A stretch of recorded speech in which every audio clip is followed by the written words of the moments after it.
존경하는 국민 여러분, 겸손한 자세로 진심을 다해 일하겠다. 싸움만 하는 정치 바꿔보겠다. 오로지 국민만 바라보며 민생을 챙기겠다. 다들 이렇게 약속했습니다. 22대 국회가 출범한 지 100일이 되어갑니다. 정쟁과 대결로 얼룩진 부끄러운 시간이었습니다. 대화와 협치는 사라지고 막말과 갑질만 난무했습니다. 정작 민생은 설 자리가 없었습니다. 다수당에 의한 입법 독재가 민주주의 위기를 불러온다. 입법 권력 남용을 절제하고 경계하라. 일찍이 민주주의 선각자들이 전해준 경고입니다. 그런데 불행하게도 지금 우리 국회가 그렇게 흘러가고 있습니다. 거대 야당의 힘자랑과 입법 폭주 때문에 정치는 실종되고 민주주의는 무너지고 있습니다. 원구성 협상이 민주당 입법 폭주의 예고편이었습니다. 그동안 우리 국회는 제1당이 국회의장을 맡으면 제2당이 법사위원장을 맡아왔습니다. 운영위원장은 책임있는 국정운영을 위해 여당이 계속 맡아왔습니다. 이와 같은 국회 원구성은 여야가 극한 대치 속에서도 견제와 균형을 위해 오랫동안 지켜왔던 전통이었습니다. 하지만 이번에 민주당은 다수의 위력을 앞세워 국회의장과 법사위원장, 운영위원장까지 독차지했습니다.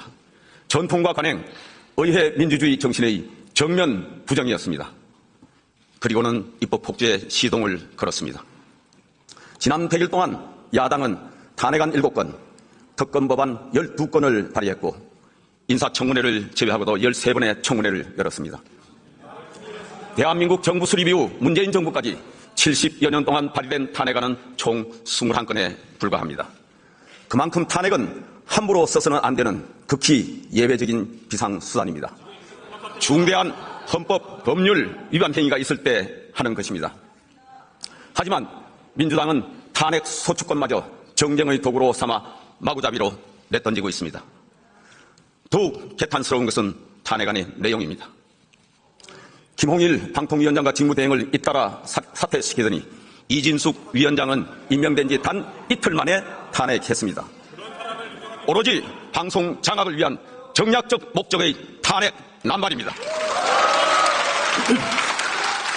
언론이 특정 정파에 장악되면 무슨 일이 벌어지는지 우리는 생생하게 기억하고 있습니다.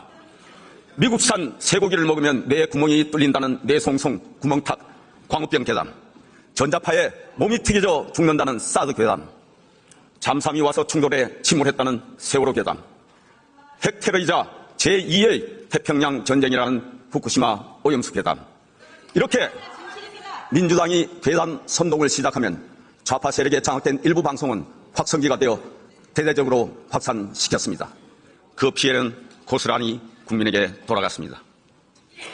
얼마 전부터 민주당은 정부가 계엄령을 준비하고 있다는 황당무계한 가짜뉴스까지 만들어 퍼뜨리고 있습니다. 국민을 바보로 여기는 것입니다.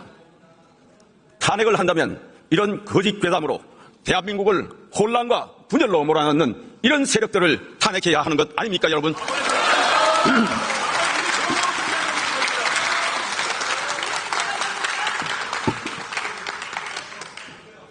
정략적이고 악의적인 탄핵은 이뿐만이 아닙니다.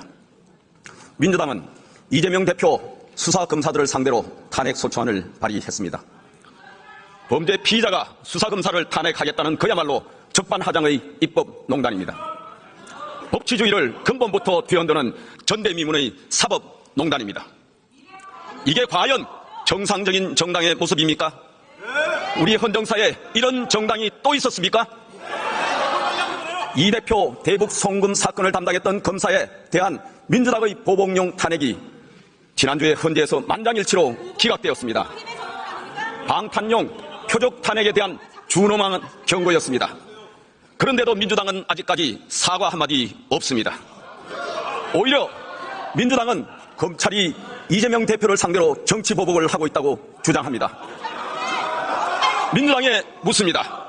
이 사건 대부분이 민주당 내부 폭로로 드러났다는 사실 잊으셨습니까? 이 대표 수사 대부분이 민주당 정권에서 시작되었다는 사실 잊으셨습니까? 이것도 모자란 민주당은 민주주의 최후 보루인 사법 시스템마저 파괴하려 합니다. 법원의 연장 발부를 방해하는 법안, 판검사의 법 적용을 통제하고 처벌하는 법안을 제출하더니 대북 송금과 관련해 이 대표에게 불리한 판결을 내린 판사까지 탄핵하겠다고 합니다. 사법부에 대한 급박이자 상권 분립의 부정입니다.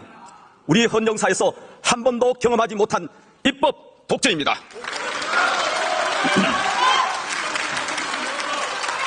청문회는 또 어떻습니까?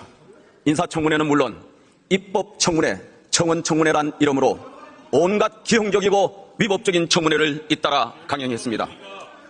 후보자와 정인들을 겁박하고 조롱하고 모독하면서 차마 눈뜨고 볼 수 없는 갑질을 했습니다.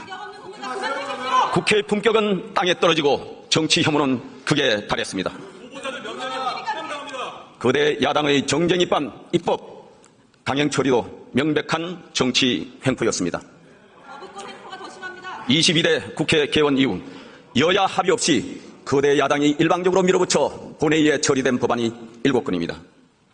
국민의힘은 거대 야당이 밀어붙인 법안의 문제점을 국민들께 알리기 위해 무제한 토론을 할 수밖에 없었습니다.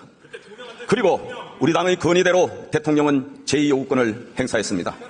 그러자 야당은 이를 맹비난했습니다. 몸이 똑바른데 그림자가 굽을 리가 있겠습니까?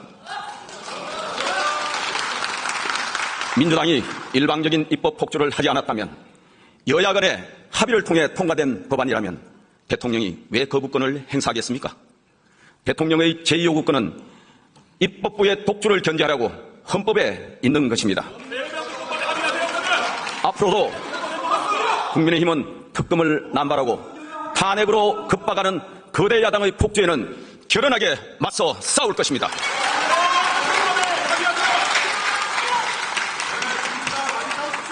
국민 여러분과 함께 민주주의를 지키고 삼권 분립의 헌정 질서를 수호하겠습니다.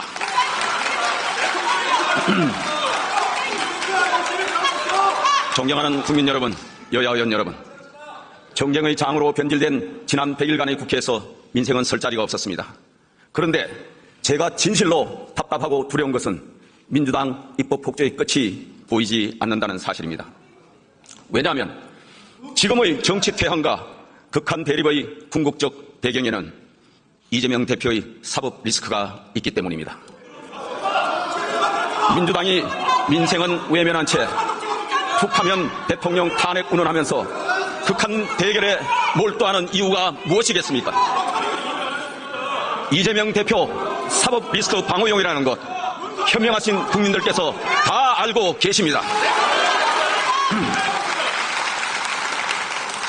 그렇지만 우리 정치가, 국회가 이대로 계속할 수는 없습니다.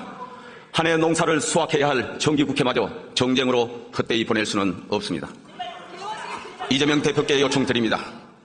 민주당이 방탄 정당의 굴레에서 벗어나도록 놓아주십시오. 이 대표에 대한 수사와 재판은 개인 차원에서 당당하게 대응하십시오. 대신 민주당은 이 대표 한 사람을 위해 포획된 방탄 정당의 수렁에서 빠져나와야 합니다. 그것이 우리 정치와 국회가 정쟁에서 벗어나 정상화될 수 있는 유일한 길입니다. 이재명 대표도 결백을 주장하고 계십니다. 그렇다면 민주당을 끌어들여 수사와 재판을 방해할 것이 아니라 오히려 신속한 수사와 재판을 주문해서 결백을 입증하는 것이 순리입니다.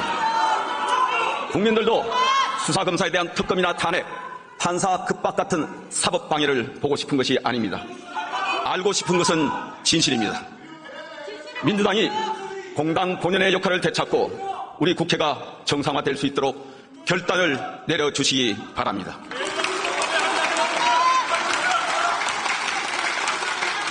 여야 의원 여러분, 국회는 지난달 28일 전세사기 피해자 지원법을 비롯해 민생법안 28개를 여야 합의로 본회의에서 처리했습니다. 22대 국회 개원 이후 처음입니다.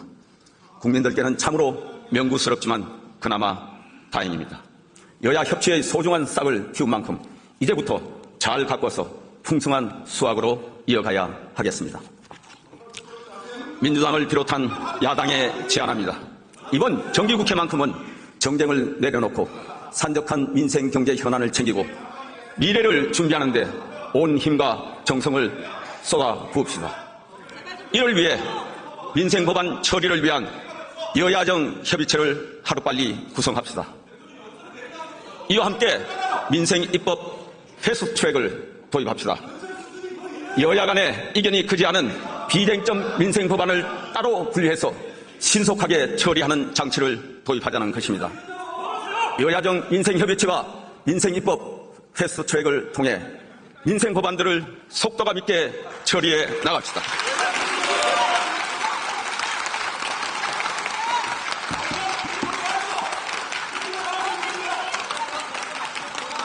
여야 의원 여러분, 제가 국민들로부터 자주 듣는 얘기가 있습니다.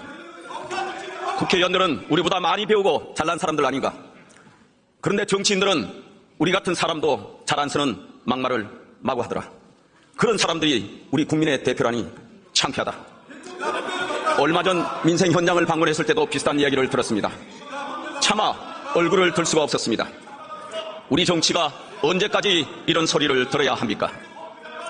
가장 좋은 방법은 우리 스스로 절제하면서 규범을 지켜나가는 것입니다. 그래서 국회의원 윤리실천 규범을 만들었고 윤리특별위원회도 가동하고 있습니다. 하지만 이것만으로 국민의 신뢰를 얻기에 많이 부족합니다. 그래서 저는 국회의원 윤리실천법 제정을 제안합니다.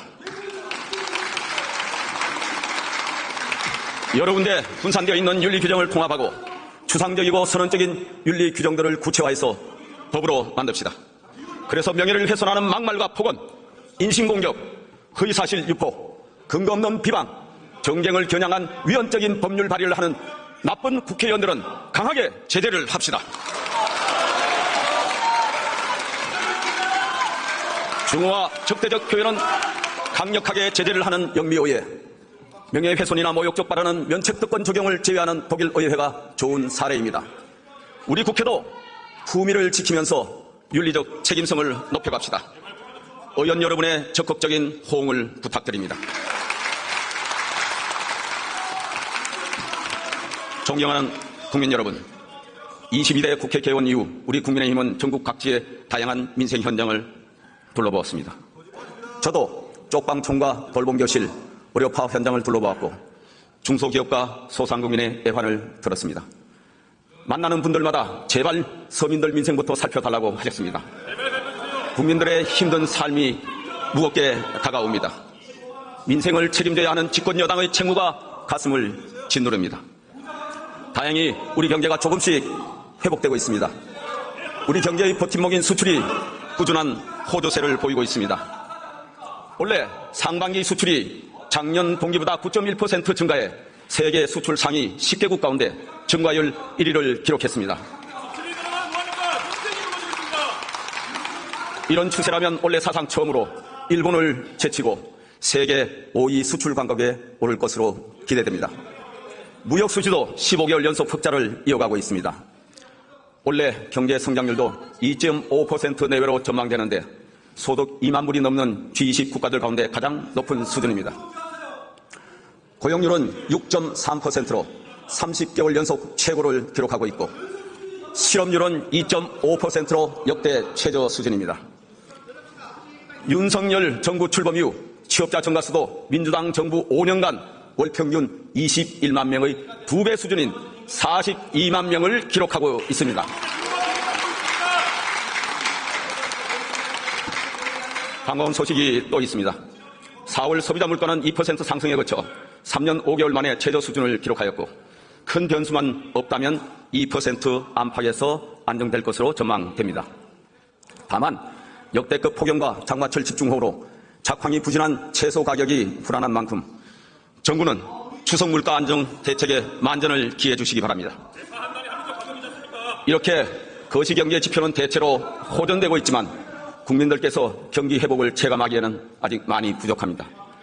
특히 내수 부진이 지속되면서 취약계층과 소상공인, 자영업자들이 많이 힘들어 하십니다. 앞으로 정부와 여당은 민생 안정에 한치의 소홀함이 없도록 더욱 집중하겠습니다.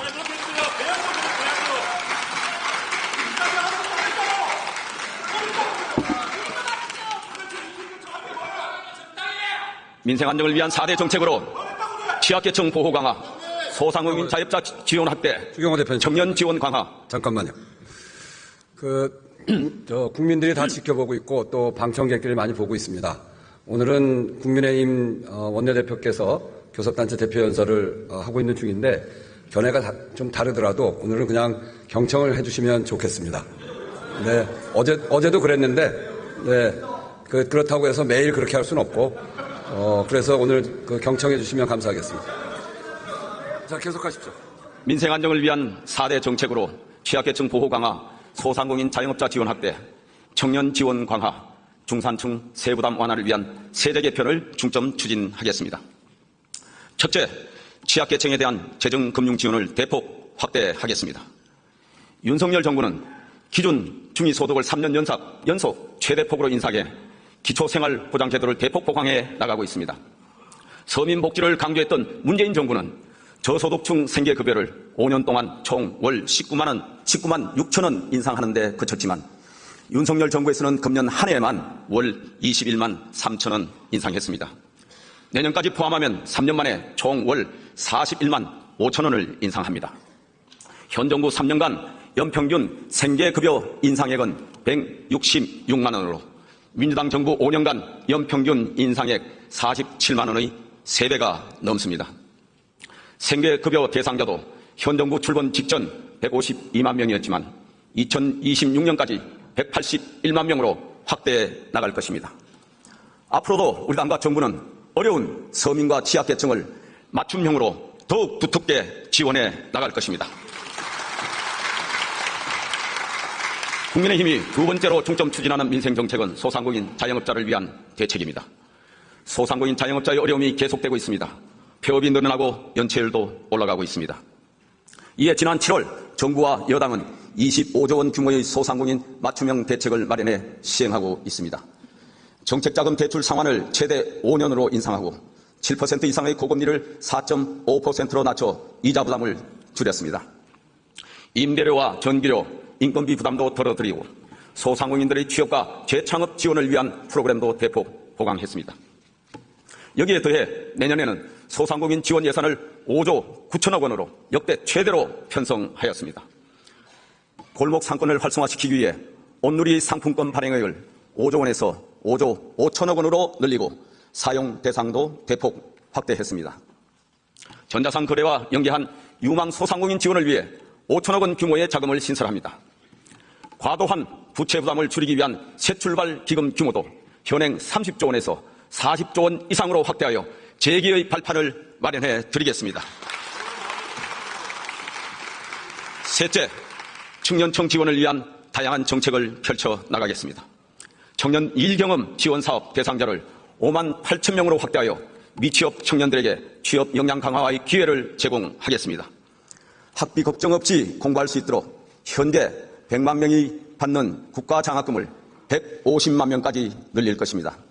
일과 학업을 병행할 수 있는 근로장학금은 현재 14만 명에서 내년에는 20만 명까지 지원을 확대하고 저소득층 대상 주거장학금을 신설하겠습니다.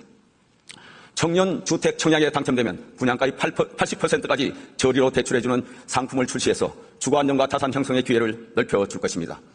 또한 지난 정부에서 81만 6천 원이었던 병사 봉급을 내년에는 205만 원으로 인상하여 청년들의 헌신에 보답하겠습니다.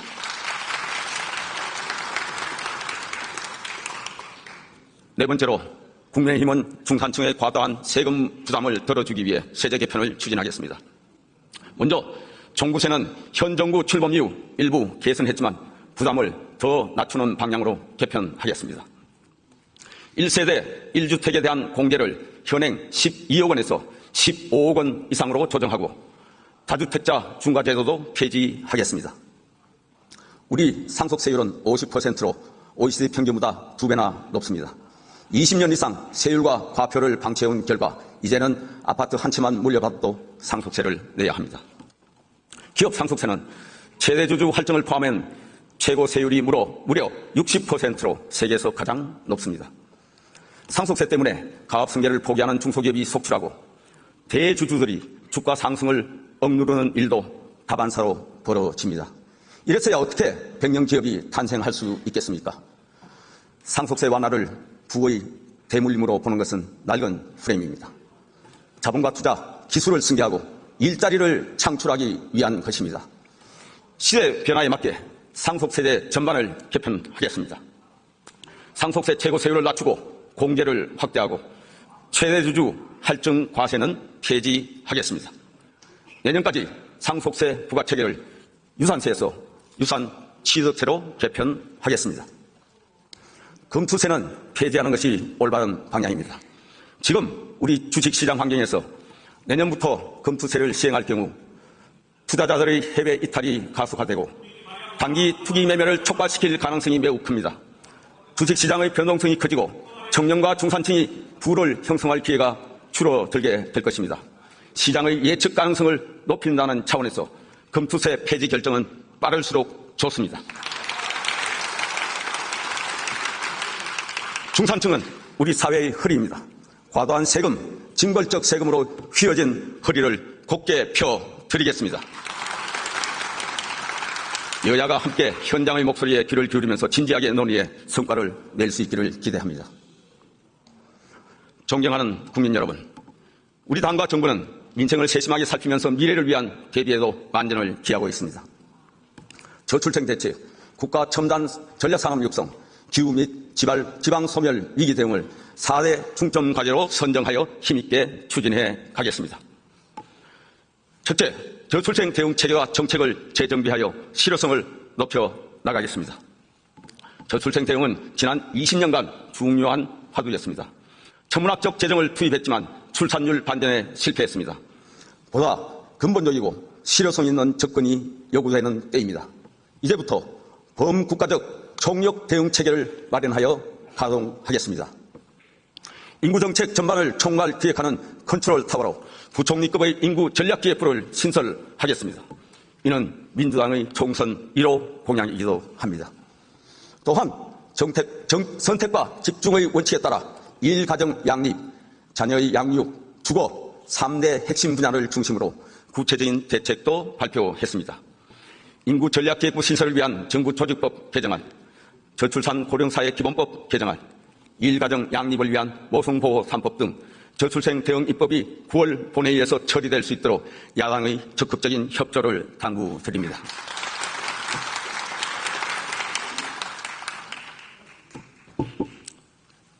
미래 대비를 위한 두 번째 정책 과제로 반도체, AI를 비롯한 첨단 전략산업 육성에 총력을 다하겠습니다. 세계는 지금 글로벌 기술 패권 경쟁이 한창입니다. 그 중심에 반도체가 있습니다. 미국, 유럽, 일본, 대만 같은 선진국들도 사활을 걸고 천문학적인 지원책을 쏟아내고 있습니다. 하지만 우리는 공장 증설도 못하는 각종 규제, 투자 세액 공개조차 가로막는 정쟁 때문에 발이 묶여 있습니다. 이제 우리도 모든 걸림돌을 치우고 앞만 보고 달려야 합니다. 우리 당은 반도체, AI를 비롯한 미래 산업 육성을 위한 패키지 법안을 발의했습니다. 정부도 26조 원 규모의 반도체 산업 지원책을 발표하며 반도체 산업 육성에 발벗고 나섰습니다. 반도체에 이념이 있을 수 없습니다. 정치에 모자를 씌워서도 안 됩니다. 그동안 민주당은 첨단 산업 지원이 대기업 특혜라며 발목을 잡아왔습니다. 그런데 얼마 전 반도체 산업에 100조 원 규모의 정책 금융을 지원하는 반도체 특별법을 민주당이 발의했습니다. 진심으로 환영하면서 여야 협의를 통해 건설적인 대안을 함께 모색해 갑시다. 아울러 첨단 산업에 필요한 전력을 신속하고 충분하게 공급할 수 있도록 국가 기간 전력망 특별법도 조속히 처리합시다. 마지막으로 우리의 미래를 위해 기후 위기와 지방 소멸 위기 대응도 더 이상 지체할 수 없는 국가 핵심 과제입니다. 여야가 지혜와 역량을 함께 모아가야 합니다. 국회에 기후위기 대응특위와 지방소멸 위기 대응특위를 신설할 것을 제안합니다. 존경하는 국민 여러분, 지금 우리 앞에는 국가의 지속 가능한 발전을 위해 반드시 해내야 하는 개혁과제들이 있습니다. 우리 당과 정부는 역대 정부가 실패하거나 시도조차 하지 않았던 4대 개혁과제, 즉 연금개혁, 의료개혁, 노동개혁, 재정개혁을 반드시 이루어내겠습니다. 첫째, 연금개혁을 확실하게 매듭짓겠습니다. 연금개혁은 중요하고 시급한 국가 핵심 과제입니다. 현행 연금제도가 지속되면 30년 뒤에는 재정이 고갈됩니다. 이제라도 근본적인 연금개혁을 시작해 국민의 노후를 책임지고 청년의 미래를 지켜야 합니다. 지난 21대 국회에서 여야 합의로 국회 연금특위를 구성해서 논의를 시작했지만 최종 합의에는 도달하지 못했습니다. 연금개혁은 연금보험료율과 소득대체율 등 소위 모수개혁과 구조개혁을 함께 해야만 50년, 100년 지속할 수 있습니다. 이런 기조하에 지난주 윤석열 대통령은 지속가능성, 세대 간 공정성, 노후 소득 보장을 연금개혁의 3대 원칙으로 제시했습니다. 어제는 정부가 구체적인 개혁안을 발표했습니다. 이제부터는 국회의 시간입니다. 당장 국회 연금개혁특위부터 구성하고 논의를 시작해서 금년 내에 실질적인 성과를 만들어 냅시다. 저는 연금개혁에 대한 민주당의 진정성을 믿습니다. 적극적으로 함께해 주시기를 기대합니다. 두 번째로 현재 정부가 추진하고 있는 의료개혁 반드시 이루어내겠습니다. 의료개혁의 목적은 필수 의료를 정상화하고 지역 의료를 살리자는 것입니다. 국민에게 더 나은 의료 서비스를 제공하자는 것입니다. 대다수 국민들도 의료개혁과 의대 정원에 찬성하고 있습니다. 어려운 개혁과제를 추진하다 보니 아직도 진통을 겪고 있습니다. 의료개혁은 반드시 성공해야 합니다. 우리 당은 수도권과 지방의 필수 의료 격차를 해소하고 지역 의료를 살리기 위한 의료개혁 패키지 법안을 발의했습니다. 의료개혁을 뒷받침하기 위해 향후 5년간 국가재정 10조, 건강보험 10조 원의 재정도 과감히 투입하겠습니다.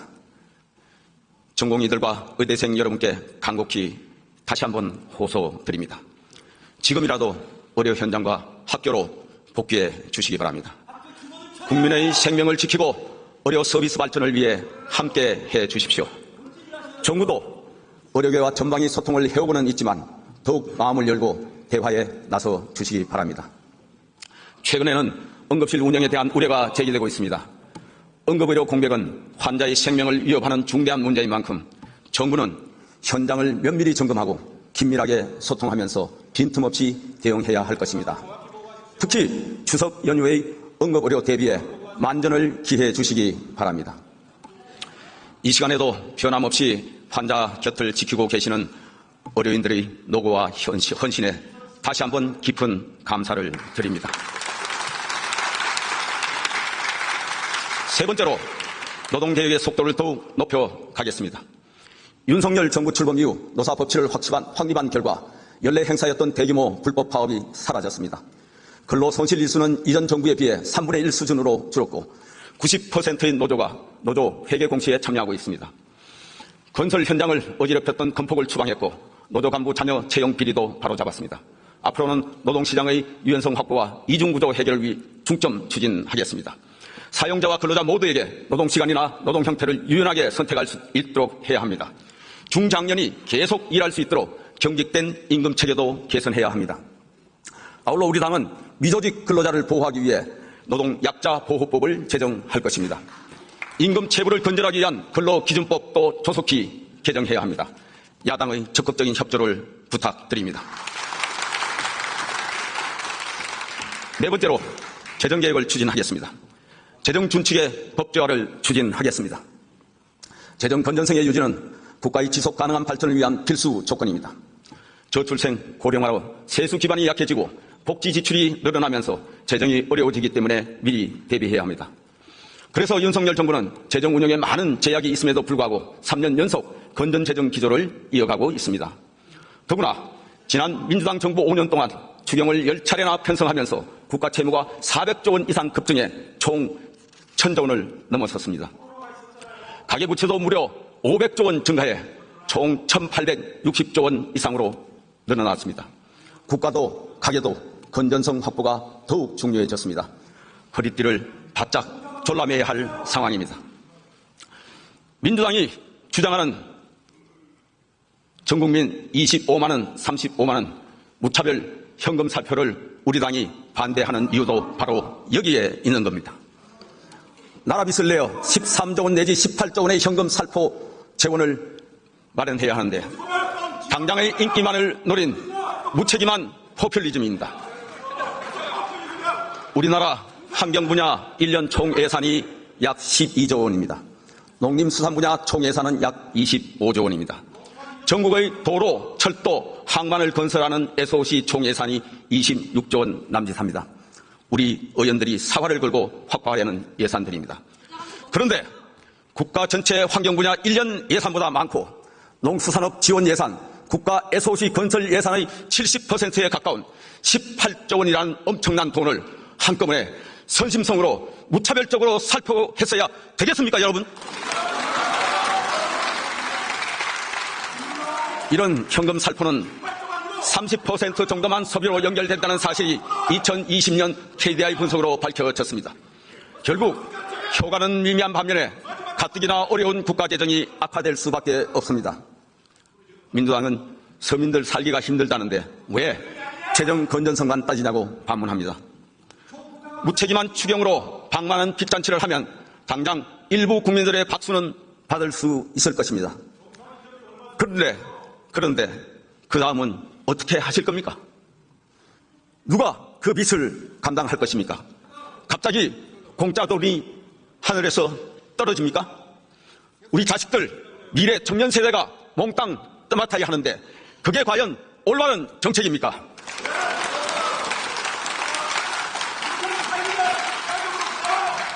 지옥으로 가는 길은 선의로 포장되어 있다고 합니다. 남미의 많은 국가들이 이런 식의 포퓰리즘 정치로 결국 재정 파탄을 불러오고 국가 경제를 망가뜨렸습니다. 우리도 그 길을 따라가야 하겠습니까? 재정을 쓰지 말자는 얘기가 아닙니다. 알뜰하게 아끼고 살펴서 필요한 곳에 제대로 쓰자는 것입니다. 자기 집 살림 살듯이 하자는 것입니다. 그래서 우리 당과 정부는 나라 빚이 방만하게 늘어나지 않도록 재정준칙 법제화를 추진해 왔습니다. 하지만 지난 국회에서 민주당 반대로 무산되었습니다. 대한민국은 하루살이 국가가 아닙니다. 진정 국가인 내일 청년들의 미래를 생각한다면 야당도 건전 재정을 위한 재정준칙 법제화에 함께 해주십시오.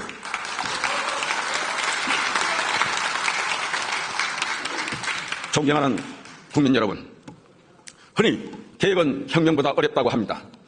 이해 당사자들의 저항이 큽니다. 소통하고 설득하고 협의에 이르는 과정이 그리고 또 합의하는 과정이 그만큼 어렵습니다. 그래서 역대 정부를 보면 중도에 포기하거나 아예 시도조차 하지 못한 경우가 많습니다. 하지만 국가의 미래를 생각한다면 힘들더라도 인기가 없더라도 계획은 추진되어야 합니다. 지금 윤석열 정부와 우리 국민의힘이 그런 길을 가고 있습니다. 우리 당과 정부는 당장은 어렵더라도 국민과 미래를 생각하면서 흔들림 없이 계획을 추진해 나가겠습니다. 국민 여러분의 이해와 적극적인 협조를 부탁드립니다. 존경하는 국민 여러분, 지금 우리 정부는 어느 때보다도 강력하고 긴밀한 한미일 협력체제를 유지하고 있습니다. 지난 정부에서 크게 흔들렸던 한미동맹은 완전하게 복원되었습니다. 역대 최고 수준의 한미 안보 협력으로 어떠한 북핵 위협에도 즉각적으로 압도할 수 있는 대응체계를 구축하였습니다. 북한의 선의에 기댄 가짜평화가 아니라 강력한 힘에 의한 진정한 평화를 지켜내고 있습니다. 지난 정부 5년 내내 극심한 갈등을 빚었던 한일 관계도 국익을 위한 정부의 결단으로 정상화되었습니다. 경제, 외교, 문화 등 다방면에서 어느 때보다도 긴밀하고 활발한 교류 협력이 이루어지고 있습니다. 젊은 층을 중심으로 인적 교류도 연 1000만 명을 넘어서고 있습니다. 그런데도 야당은 시대에 뒤떨어진 반일 프레임으로 정부를 공격하고 있습니다. 얼마 전에는 일제 식민 지배를 미화한다, 8.15 건국절을 추진한다는 터무니없는 논리로 우리 정부를 조선 총독부로 매도했습니다. 입에 담을 수 없는 그건인데 공당의 야당 대표가 할 말입니까? 최근에는 노후화된 독도 조형물 교체를 추진하자 독도 지우기를 하고 있다는 허무맹랑한 궤변을 퍼뜨리고 있습니다. 또 민주당 지도부는 일본 자위대의 한반도 진주가 우려된다는 망상에 가까운 황당무계한 주장을 반복하고 있습니다. 가진 게 망치밖에 없으면 모든 것이 못으로 보인다고 했는데 외교까지도 정쟁거리로 삼는 인식 수준이 안타깝습니다. 상대를 친일로 낙인 찍고 편을 갈라서 정치적 이득을 얻으려는 낡은 선동정치, 이제 제발 그만두십시오. 지금 대한민국은 글로벌 중추국가로 발돋움하고 있습니다. G20 정상회의는 물론이고 G7 정상회의에 초청국으로 참여하여 세계 선진국들과 어깨를 나란히 하고 있습니다. 우리 반반령 역사상 가장 빛나는 글로벌 중추국가를 향해 나아가고 있는데 우리 정치가 발목을 잡아서야 되겠습니까? 외교 안보만큼은 여야를 떠나 초당적으로 협력해 나갑시다. 존경하는 국민 여러분, 우리 국민의힘은 지난 총선에서 패했습니다. 국민 여러분의 질책을 아프게 느끼고 있습니다. 다수당의 횡포를 막을 수 없는 소수당의 한계도 뼈저리게 절감하고 있습니다. 그래서 더 아픕니다. 그러나 여기서 좌절하지 않겠습니다. 소수당이라는 그늘에 숨지 않겠습니다. 고칠 것은 고치고 지킬 것은 지키면서 국민 여러분이 가라는 길을 가겠습니다. 존경하는 여야 의원 여러분, 저는 우리 정치가 신뢰를 회복하는 길 멀리 있지 않다고 생각합니다. 국민이 싫어하는 일 안 하면 됩니다. 그런데 지금 22대 국회의 모습은 하지 말라는 일만 골라서 했습니다. 밖으로 눈을 돌려봅시다. AI, 반도체 기반의 산업 격변기에 조금이라도 앞서가기 위해 세계 각국은 사활을 걸고 국가 대항전을 펼치고 있습니다. 이런 중차대한 시기에 우리는 안에서 특검이니 탄핵이니 정쟁만 일삼고 있습니다. 우리 정치가 언제까지 이래야 합니까? 정치가 존재하는 이유는 국민의 삶을 보살피는 데 있습니다. 우리 국민들의 먹고 사는 문제보다 더 큰 가치가 어디에 있습니까? 국민들의 생명과 안전을 지키는 문제보다 더 중요한 것이 어디에 있겠습니까? 우리 모두가 공감하고 있지 않습니까? 국민의 삶과 아무 상관없는 정책, 여기서 멈춥시다. 그리고 일합시다. 국민의 삶을 챙기는 일, 국가의 미래를 준비하는 일, 청년들에게 희망을 주는 일 같이 합시다. 국민 여러분, 우리 국민의 힘을 지켜봐 주시고 힘을 주십시오. 좋은 정치로 보답하겠습니다. 민생을 지키고 미래를 키워 나가겠습니다. 감사합니다.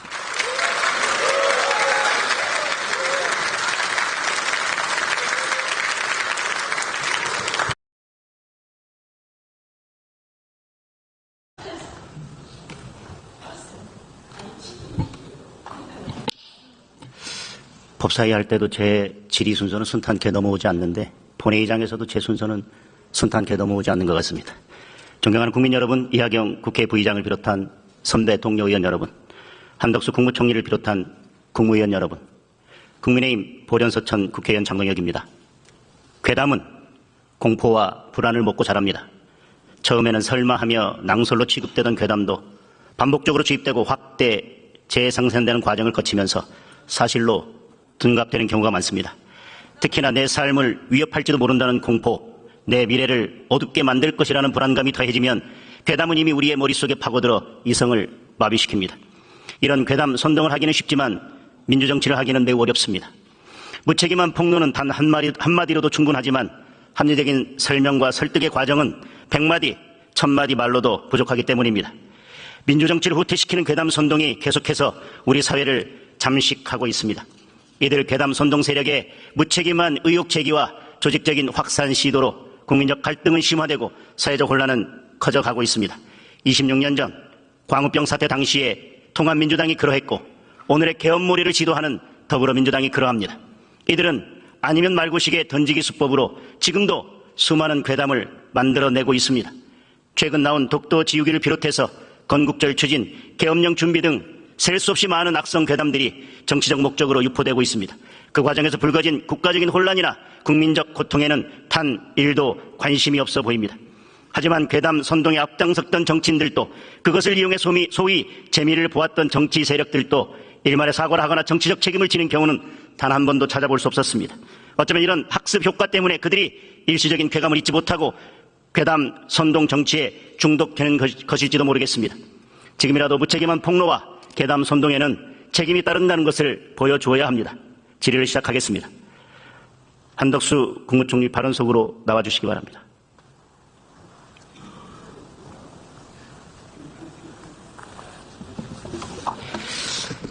첫 번째 야당 의원 질의 중에 윤석열 정부가 실패한 정부다라는 질의가 있었는데 이에 대한 총리님의 의견을 다시 듣고 싶습니다. 저는 저희가 정권을 인수할 당시에 저는 정말 나라가 망할 수 있겠다 생각했습니다. 첫째, 안보 문제입니다. 한미 간의 동맹 관계는 삐걱거리고 한일 간의 관계는 최악의 상태였습니다. 그거를 한미 동맹을 복원시키고 한일 간의 관계가 이제 정상화됐다고 생각합니다. 아직도 갈 길이 멉니다. 그러나 상당한 부분 이제 한미일 간의 한반도와 이 동북아에 있어서의 그런 안보 협력 같은 것을 통해서 북한의 위협을 막고 우리의 번영과 안보를 지킨다 하는 것이 어느 정도 갖춰졌다 이렇게 봅니다. 이제 그 점에서는 저는 안심을 합니다. 두 번째는 경제입니다. 경제는 우리 역사상 가장 높은 부채 비율을 가지고 있습니다. 시작을 36%에서 시작한 문재인 정부가 거의 49.4%까지 부채 비율이 올라갔습니다. 부채는 국제적으로 우리 국가 부채 그거를 GDP로 나눕니다. 왜냐하면 GDP라는 것은 국가의 능력을 가르쳐주는 거기 때문에 GDP가 크면은 비율이 낮아집니다. 그만큼 국가의 부도의 위험성은 작아진다 이렇게 봅니다. 세 번째로는 물가입니다. 저희가 새로운 정부를 인수했을 때 2022년 4월 달에 우리의 인플레이율은 4.8%였습니다. 5월 달에는 5.3%였습니다. 6월 달에는 6.3%였습니다. 그리고 7월 달에는 5월 달에는 6.0%였습니다. 7월 달에는 6.3%입니다. 제가 6월 달의 통계는 조금 확실하진 않습니다. 틀리면 다시 말씀드리도록 하겠습니다. 그 물가가 지금 2%로 안정됐습니다. 아직 민생 어렵습니다. 아직도 농산물, 배추, 무 가격 높습니다. 그러나 이거는 우리 극복할 수 있습니다. 네 번째로는 국제수지입니다. 우리나라의 국제수지가 거덜이 나면 바로 외환이 부족해서 부도가 나옵니다. 우리 국민들의 생활, 우리 90년도 말에 DJ 정부 때 그 외환위기를 막기 위해서 무엇을 했는지는 아마 우리 국민 모두가 잘 아시리라고 생각합니다. 그 국제수지의 건전성은 경상수지에 나타납니다. 우리가 외환을 버는 것보다는 쓰는 것이 작은 겁니다. 그것이 2022년에는 235억 불이었습니다.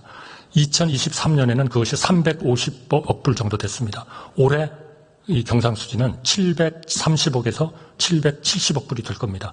이제 우리나라가 부도가 날 거다라고 생각하는 사람은 아무도 없습니다. 우리나라가 물가 때문에 인플레 때문에 우리 국민들의 생활이 완전히 거덜날 거다 이렇게 생각하는 사람은 없습니다. 거기에 더해서 고용입니다.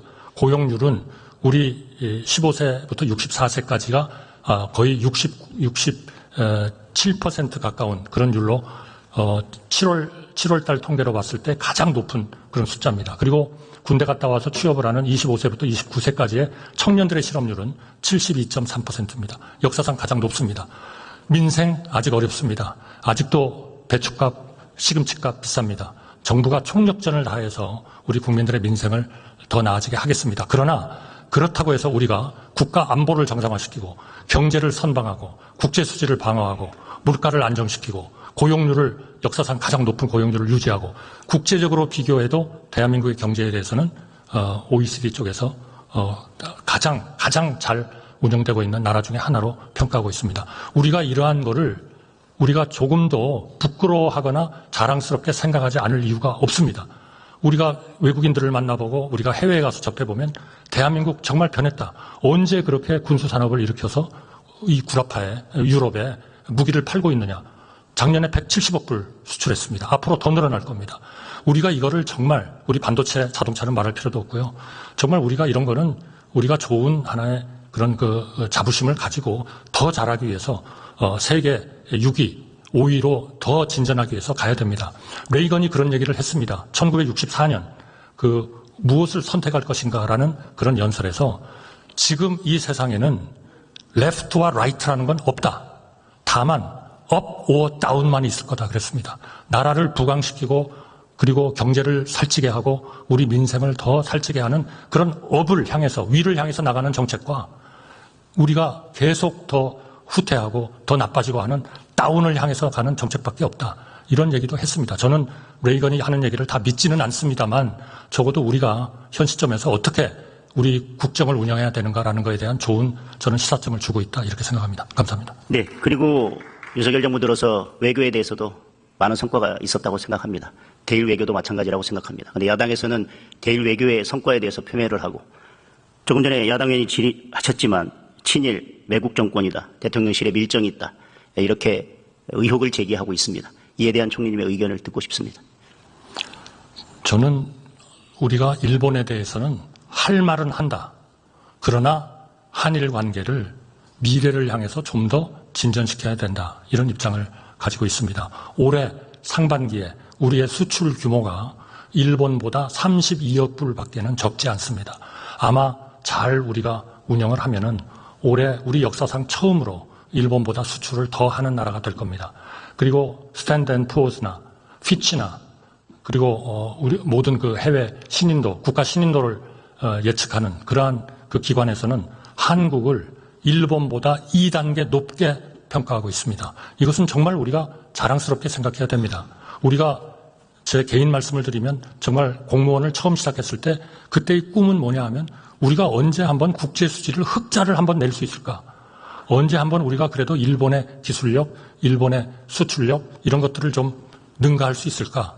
그리고 언제 우리가 한번 세계에 내놓고 대한민국이 사랑받고 평가받는 나라가 될 수 있을까? 이게 저희의 꿈이었습니다. 저는 그게 안 된다고 생각했습니다. 중간에. 그러나 이제 우리가 거의 눈앞에 왔다. 다만 우리의 민생, 국민들이 좀 더 편안하고 좀 더 코스트가 비용이 낮고 그리고 좀 더 좋은 일자리, 좀 더 나은 주거, 좀 더 나은 의료 체계를 갖도록 하는 거기에 온 우리 국민과 시민단체와 정치권과 정부가 힘을 합치도록 그렇게 정말 우리가 어떻게 해나갈 것이냐 하는 것이 우리에게 주어진 중요한 과제다 이렇게 생각합니다. 예. 그리고 지금 쌀값에 대해서 많은 우려들이 있습니다. 농민들께서 체감하기에 충분하다고 할 수는 없겠지만 저는 윤석열 정부가 쌀값에 대해서만큼은 늘 신속하고 민감하게 대응해 왔다고 생각합니다. 지난 8월 19일에도 국무회의에서 쌀 45만 톤 공공비축 매입 등 공공비축 시행 계획을 발표했습니다.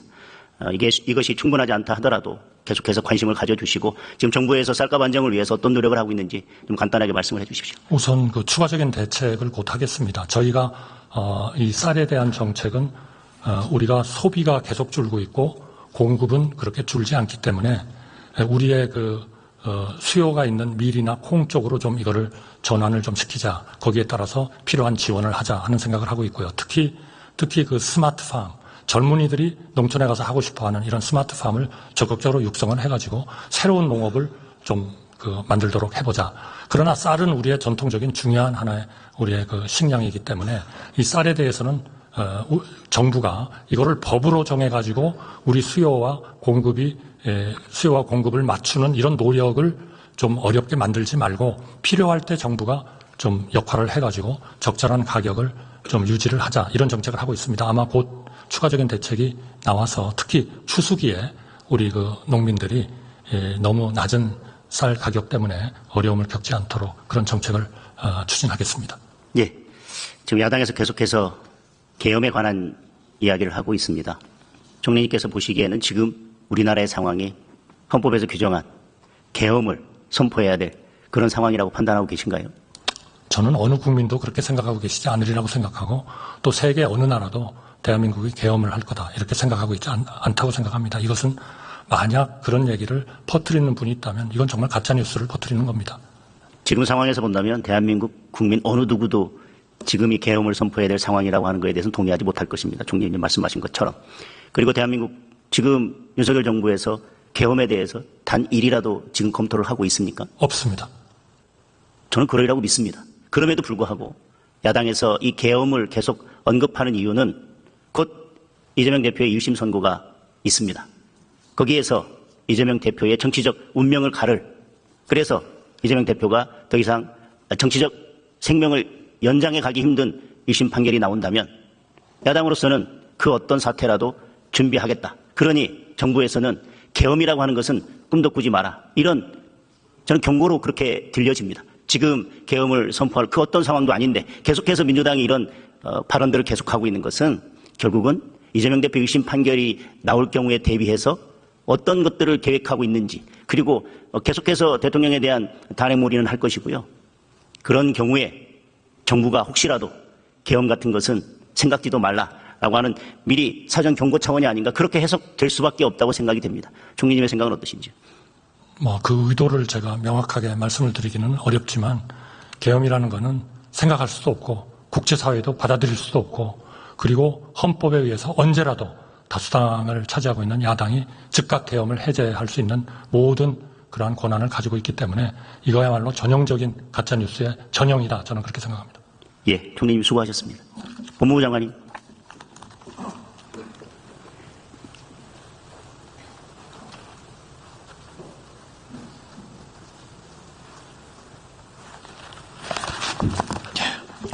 오늘 법제사법위원회에서 해병대원 특검법에 대해서 제대로 된 논의도 없이 법안이 소위를 통과했습니다. 해병대원 특검법에 대해서 민주당이 탄핵 청원 청문회에서 탄핵 청원 청문회를 열었고 거기에서 밝혀진 사실만 제가 객관적인 사실만 몇 가지만 짚어드리겠습니다. 첫째, 박정훈 대령에게 질문했을 때 대통령이나 대통령실 누구로부터도 이 사건에 관해서 직접 연락을 받은 바가 전혀 없다고 답변을 했습니다. 그리고 국방부 누구로부터도 임성근 사단장에 대해서 아니면 특정인 누구를 빼라 넣어라 라는 구체적인 언급을 들은 사실이 전혀 없다고 답변을 했습니다. 그 두 가지 사실은 명확합니다. 대통령실 그 누구로부터도 어떤 연락도 어떤 지시도 받은 적이 없다. 국방부에서도 특정인을 넣고 빼라는 지시를 또는 그런 언급을 전혀 들은 사실이 없다는 것이 청문회에서 밝혀진 사실입니다. 그럼에도 불구하고 지금 오늘 특검법이 강행 처리됐고요. 더군다나 군 검찰에서의 수사는 사건을 이첩하기 위한 기본 조사에 불과합니다. 그리고 경찰에서는 그에 대해서 원점에서 모든 수사를 다시 할 수 있습니다. 맞지 않습니까? 예, 그렇게 알고 있습니다. 그럼에도 불구하고 오늘 해병대원 특검법이 통과된 것에 대해서 매우 유감스럽게 생각하고요. 민주당은 제3자 특검법을 발의해서 오늘 제3자 특검법을 통과시켰다고 하지만 이 제3자 특검법은 저는 무늬만 제3자 특검법이라고 생각합니다. 대법원장의 손을 빌렸지만 대법원장이 4명을 추천하면 그중에서 국민의힘을 제외한 야당이 2명을 선택하도록 되어 있고 그나마도 4명이 마음에 들지 않으면 비토권을 행사해서 마음에 드는 4명이 올 때까지 횟수 제한 없이 무한정 비토권을 행사할 수 있도록 되어 있습니다. 결국은 이것은 대법원장이 추천한다고 되어 있지만 민주당의 입맛에 맞는 특검이 추천될 때까지 민주당이 계속해서 비토권을 행사하고 그중에 4명이 추천이 되면 그 2명을 민주당이 선택하겠다는 특검법과 저는 전혀 다르지 않다고 생각합니다. 따라서 이것은 특검법 자체도 문제가 있지만 제3자 특검법은 무늬만 제3자 특검법으로서 국민들을 속이는 특검법이다. 그렇게 생각합니다. 장관님의 생각은 어떠신지. 대통령의 특검에 대한 실질적 임명권이 보장되지 않는 그러한 내용이라면 권력 분립의 원칙에 의한 위헌 소지가 다분하다고 생각을 합니다. 오늘 김건희 여사에 대한 특검법도 통과가 됐습니다. 그중에 명품백에 관련된 내용만 또 청문회에서 나왔던 객관적인 진술만 확인하겠습니다. 청문회에 나왔던 최재형 목사는 이 명품백을 준 목적에 대해서 이 명품백을 주면 받는지 안 받는지를 보고 그것을 몰카로 촬영해서 이것을 정치적 목적에 이용하겠다. 그런 목적에서 이 명품백을 건넸다라고 진술을 했습니다. 따라서 최재형 목사의 진술에 의하더라도 이 명품백은 어떤 청탁 목적이나 그에 대한 대가로 지급된 것이 전혀 아니고 본인은 이것을 불법으로 촬영해서 정치적 목적, 즉 김건희 여사를 정치적 위험에 빠뜨리기 위한 목적에서 이 명품백을 건넸다라고 스스로 인정하고 있습니다. 그럼에도 불구하고 이러한 내용을 포함해서 그저 신문에 났던 기사들을 의혹으로 만들어서 수사 대상에 포함시킨 특검법입니다. 이런 특검법은 결국은 정쟁을 위한 특검법이라고 생각을 합니다. 장관님의 생각은 어떠신지? 예를 들어 주신 그 디올백이나 이런 부분에 대해서는 정부와 법리에 따라서 지금 수사가 마무리되고 있는 것으로 알고 있습니다. 그 나머지 부분도 충분한 의혹이 있으면 특검으로서 해결하는 것도 좋지만 원칙적으로는 특검 제도의 그 취지에 비추어 보면 다른 정상적인 수사 기구를 통해서 수사가 되고 난 뒤에 부족하다면 특검 여부를 결정하는 것이 맞을 것이고 그렇다고 하더라도 또 다른 면으로 위헌적인 요소는 다 제거를 한 다음에 특검법을 만들어서 의논을 해주시면 감사하겠다는 생각입니다. 도이치모터스 주가 조작 사건에 대해서도 오늘 야당원의 질의가 있었습니다. 이것은 문재인 정부 시절에 특히 대선을 앞두고 윤석열 후보를 공격하기 위해서 어떻게든 김건희 여사를 기소해 보려고 수사를 했던 사건입니다. 그렇지만 기소하지 못했습니다. 그리고 오늘 야당 의원이 질의하는 내용은 그전에 이미 수사 기록에 다 포함되어 있었던 내용이고 그 어떤 것도 새롭게 밝혀진 것이 전혀 없습니다. 따라서 문재인 정부 시절에 수사했던 검사들도 지금 질의하는 내용에 대해서 이미 다 파악하고 있었고 수사 기록에 나와 있던 것입니다. 그럼에도 불구하고 지금 마치 새로운 사실이 발견된 것처럼 질의를 하고 공격을 하고 있는데 지금 새로운 사실이 있습니까? 제가 기록을 다 볼 입장은 아니지만 제가 종전에 문제됐던 그 내용들 외에 새로운 추가 증거가 입수됐다는 보고는 아직 받지 못한 것 같습니다. 그다음에 문재인 전 대통령 그리고 문다희 씨에 대한 수사에 대해서 야당은 정치 탄압이다 또는 보복 수사다 이렇게 이야기하고 있습니다. 법사위에서는 이런 이야기까지 했습니다. 문재인 전 대통령이 윤석열 검사를 검찰총장을 시켜줬는데 지금 이 수사를 하는 것은 폐륜 수사고 배은망덕 수사다 이렇게 이야기하고 있습니다. 이 사건은 2020년에 이미 고발이 되어 있었던 사건입니다. 맞지 않습니까? 예, 그렇게 알고 근데 문재인 정부 시절에 이것이 수사가 제대로 되지 않았습니다. 그러면 그 당시 검찰총장이었던 김호수 검찰총장은 검찰총장을 시켜준 문재인 대통령에 대해서 보훈을 하기 위해서 이 사건 수사를 하고 있지 않았던 것입니까? 그리고 2020년에 고발됐는데 제대로 수사가 되지 않던 것을 지금의 검찰이 제대로 수사하고 있는데 그렇다면 윤석열 대통령이 검찰총장이 임명해준 그것에 대해서 보훈하기 위해서 지금 검사나 검찰총장을 불러다가 이 사건 수사를 하면 안 된다라고 지시를 해야 된다는 이야기입니까? 장관님 어떻게 생각하시나요? 그렇지 않다고 생각합니다. 가족을 건드리는 건 아니다 이런 이야기까지 했지만 역대 대통령 중에도 가족들이 수사를 받고 기소되고 실형을 살았던 많은 사례들이 있습니다. 저는 그것은 맞지 않다고 생각합니다. 예, 수고하셨습니다.